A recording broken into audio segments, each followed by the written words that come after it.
या बातमीचे प्रायोजक आहे हॉटेल बडे पीर। चिकन आणि मटण बिर्याणी फक्त 60 रुपयांमध्ये। आमचा पत्ता लक्ष्मी मार्केट, विजापूर वेस व जिंदाशहा मदार चौक, सोलापूर। खासगी फायनान्समध्ये गुंतवणूक केल्यास 12% व्याजदराने परतावा देतो असे सांगून खासगी सावकाराने निवृत्त कर्मचाऱ्यांना 85,48,000 रुपयांना फसविल्याप्रकरणी गुन्हा दाखल झाला आहे। या प्रकरणी पूनम धनंजय ढवळे वय 40 रा होमकर नगर, भवानीपेठ यांनी दिलेल्या फिर्यादीवरून सचिन नामदेव भणगे वय 47 रा भवानीपेठ याच्यावर फसवणुकीचा गुन्हा दाखल झाला आहे।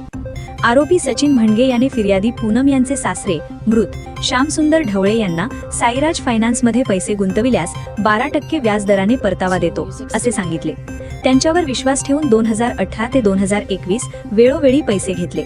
त्यानंतर महिन्याला 1,80,000 रुपये दिले। यामुळे त्यांचा अधिक विश्वास बसला। आरोपीने 10 ते 15 हप्ते परत दिले, त्यानंतर मात्र कोणताही परतावा दिला नाही। यामुळे आपली फसवणूक केल्याप्रकरणी ढवळे यांनी फिर्याद दिली आहे। यात आरोपीने एकूण 79,48,000 रुपयांची फसवणूक केली।